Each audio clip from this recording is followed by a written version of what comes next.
नमस्कार मेरे प्यारे सभी दर्शकों। आइए इस वीडियो पर पैनल में रहे सदस्यों ने श्रीमद् भगवद गीता के 18वां अध्याय का श्लोक संख्या 17 को लेकर जितनी भी बातें उठाई है उसको जान लेते हैं। फिर उसके बाद मैं आप सबको प्रमाण की तरफ ले जाकर इस विषय का समाधान करने का प्रयत्न करूँगा। अगर मेरा वीडियो आप लोगों को अच्छा लगता हो तो कृपया लाइक, शेयर और सब्सक्राइब करना मत भूलिए। चलते हैं वीडियो की तरफ। फेमस बुक जाती है Bhagavad Gita, book number chapter number 18 verse number 17, 18:71, 17, 18:17। यहाँ पर लिखा है, one who is not motivated by the false ego, whose intelligence is not entangled, though he killed men in this world, is not the slayer, nor is he bound by his actions। तो ये verse को translate commentary दिया है एक Hindu scholar ने। वो commentary पढ़ के बताता हूँ और वर्स भी समझाता हूँ मैं। कमेंट्री अगर पढ़ लेंगे तो वर्स समझ में आ जाएगी। सैम भाई वर्स नंबर क्या है? 18:17। ठीक है 18:17, थैंक यू। मैं खुद सर्च कर रहा हूँ जी। यहाँ पर कमेंट्री में बताया जा रहा है, anyone who is acting in the Krishna's consciousness under the direction of the supreme soul और the supreme personality of the Godhead, even the killing does not kill, nor is he even affected with the reaction। तो मेरी आवाज आ रही है भाई? जी आ रही है, मुझे मिल गई। वर्ड सही बोली है आपने, बोरी क्रिटिकल एडिशन में भी है।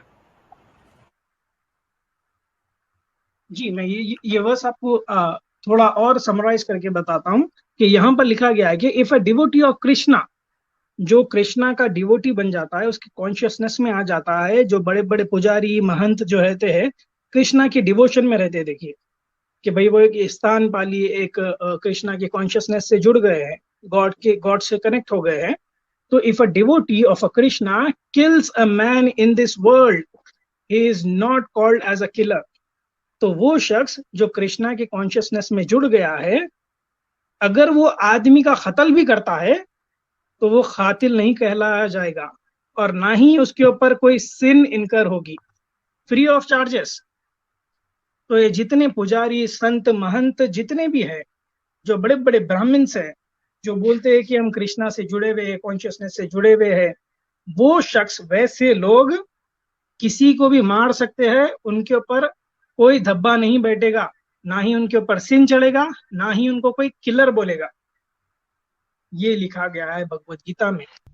आइए मैं आप सबको प्रमाण की तरफ ले चल रहा हूँ। यह रहा गीता का मूल संस्कृत का श्लोक। देखिए यह 18वां अध्याय है। यहाँ पर श्लोक संख्या 17 की बात हो रही है। मैं पढ़ के भी सुनाता हूँ। देखिए 17वां श्लोक में क्या लिखा है, यस्य नाहं कृतो भावो बुद्धिर यस्य न लिप्यति हत्वापि स इमान लोकान न हंति न निबध्यते। अब आइए इसका अर्थ जान लेते हैं क्या लिखा है। देखिए यह जो 18वां अध्याय है, ऊपर से ही इसका प्रकरण चल रहा है। क्या चल रहा है, देखिए यहाँ संबंध लिखा। संबंध, आत्मा सर्वथा शुद्ध, निर्विकार और अकर्ता है। यह बात समझाने के लिए आत्मा को कर्ता मानने वाले की निंदा करके अब आत्मा के यथार्थ स्वरूप को समझकर उसे अकर्ता समझाने वाले की स्तुति करते हैं। देखिए वही श्लोक है, यस्य नाहं कृतो भावो बुद्धिर यस्य न लिप्यते हत्वापि स इमान लोकान न हंति न निबध्यते। देखिए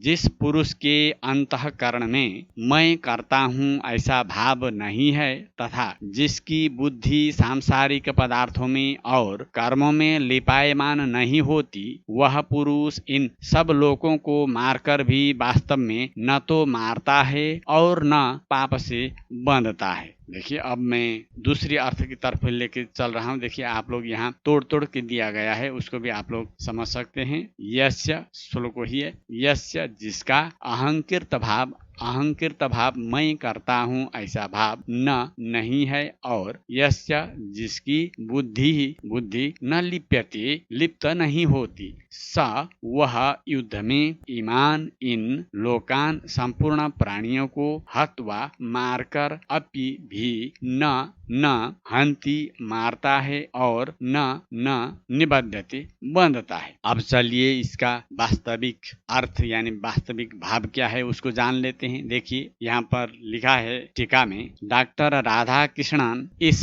श्लोक की व्याख्या करते हुए कहते हैं कि मुक्त मनुष्य अपने को विश्वात्मा का उपकरण बना देता है, इसलिए जो कुछ वह करता है वह स्वयं नहीं करता। विश्वात्मा उसके माध्यम से विश्व की व्यवस्था को बनाए रखने के लिए कर्म करता है। वह भयंकर कर्मों को भी किसी स्वार्थपूर्ण उद्देश्य या इच्छा के बिना करता है, केवल इसलिए कि वह उसका आदिष्ट कर्म है। वह उसका अपना कर्म नहीं, भगवान का कर्म है। इस श्लोक का यह अर्थ नहीं है कि हम दंड से मुक्त होकर अपराध करते रह सकते हैं। जो व्यक्ति अपने अहम को छोड़ देता है वह विशाल आत्मिक चेतना में जीवन यापन करता है, उसे कोई पाप करने का प्रलोभन नहीं रहता। बुरे कर्म अज्ञान और पृथक चेतना के फलस्वरूप उत्पन्न होते हैं और परमात्मा के साथ एकता की चेतना के फलस्वरूप केवल अच्छे काम ही हो सकते हैं। सब लोगों को मारता हुआ भी नहीं मारता, यह एक ऐसी स्थापना है जो समझ में नहीं आती। परंतु अगर हम एक कातिल की देश के लिए युद्ध में शत्रु का संहार करने वाले वीर से तुलना करें तो गीता का कथन स्पष्ट हो जाता है। कातिल के हृदय में कत्ल करने के बाद वासना बनी रहती है, उसका हृदय अशांत रहता है, चिंताग्रस्त रहता है, व्याकुल रहता है। देश के लिए जो शत्रुओं का संहार करता है वह सैकड़ों का खून बहाकर भी वासनाहीन रहता है, उसका मन शांत तथा प्रसन्न होता है। इसका कारण यही है कि कातिल में अहम है, अहंकार है, कर्म के प्रति आसक्ति है। देश के लिए युद्ध करने वाले के हृदय में अहम नहीं है, अहंकार नहीं है, उसके हृदय में देश है। देश के प्रति उसने अपने को समर्पित किया है। जो कुछ उसने किया है वह उसका किया नहीं, देश का किया है। उसके हृदय में आसक्ति भी नहीं है, उसने अपने लिए कुछ नहीं किया, इसलिए परिणाम कुछ भी क्यों न हो वह परिणाम से बंधा हुआ तो है परंतु उसमें लिप्त नहीं है। वह निरहंकार तथा निर्लिप्त है, इसलिए वह मारता हुआ भी नहीं मारता। जो सकामता से लिप्त भाव से संहार करता है वह अगर मारता है तो सचमुच मारता है। देखिए कितनी सहज तरीके से यहाँ पर बताया गया है। अब आइए इनके असली मुद्दे पर, इन लोगों ने जो अर्थ निकाल कर बता रहे हैं उस पर गौर करते हैं।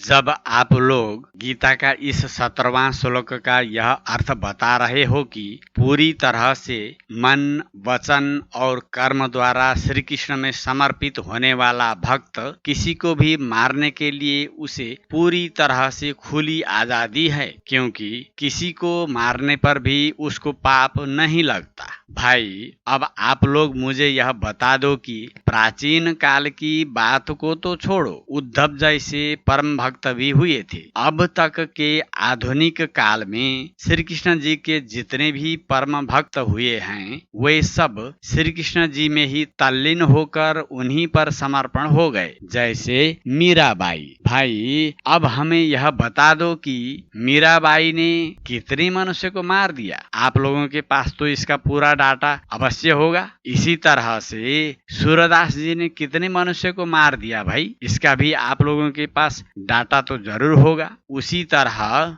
वल्लभाचार्य जी ने कितने मनुष्य को मार दिया भाई, इसका भी आप लोगों के पास डाटा तो जरूर होगा। उसी तरह चैतन्य महाप्रभु जी ने कितने मनुष्य को मार दिया भाई, इसका भी आप लोगों लोगों के पास डाटा तो अवश्य होगा। उसी तरह स्वामी प्रभुपाद जी ने कितने मनुष्य को मार दिया भाई, इसका भी आप लोगों के पास पूरा का पूरा डाटा तो जरूर होगा। सबके सामने दिखलाओ भाई। भाई आप लोगों का कुरान के अंदर तो स्पिरिचुअलिटी यानी आध्यात्मिकता नाम का कोई नामो निशान भी नहीं है। उसमें है तो सिर्फ मारकाट, तोड़फोड़, लूटपाट और लौंडियाबाजी। आप लोग को हर जगह वही चीज दिखता है। इसमें ताज्जुब मानने की बात भी नहीं है, क्योंकि कुरान की शिक्षा ही ऐसी है, झूठ पे झूठ बोलो पर ही टिकी है। जितना ज्यादा झूठ बोलकर लोगों को गुमराह करोगे, इस्लाम में उसको उतना ही ज्यादा अव्वल दर्जे का माना जाएगा। इसी राह को पकड़कर आप लोग भी चल रहे हो, बहुत अच्छी बात है भाई। गीता जी में रहे भगवान श्री कृष्ण जी का मूल उपदेश आज तक जिसने भी समझा वह दो तरह के हुए हैं। पहला भक्त वह है जो तपस्वी बहिर्मुखी नहीं अंतर्मुखी बनकर एकांतवासी बन जाता है। संसार से विरक्त होकर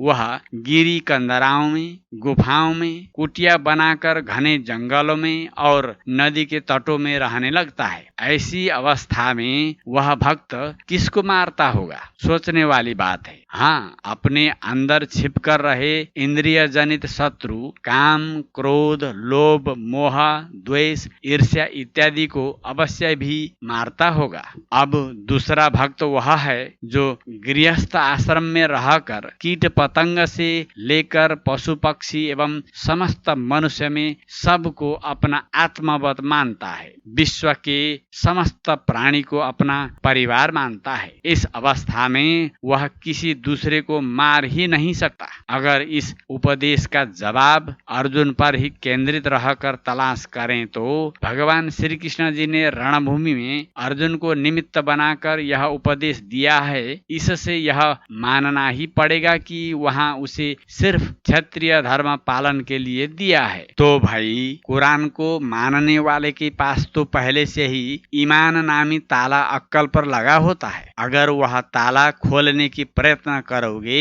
तो काफिर बन जाओगे। ऐसी अवस्था में बंद ताले के अंदर से यदि गीता के श्लोकों पर छलांग मारोगे तो जाहिर सी बात है आप लोगों को बंद विचार ही मिलेंगे। जिसके विचार ही बंद हों ऐसे मनुष्य दुनिया को क्या देगा। इससे ज्यादा मुझे कहने की जरूरत नहीं है। दर्शक वृंद इस पर अपना अमूल्य सुझाव अवश्य ही व्यक्त करें।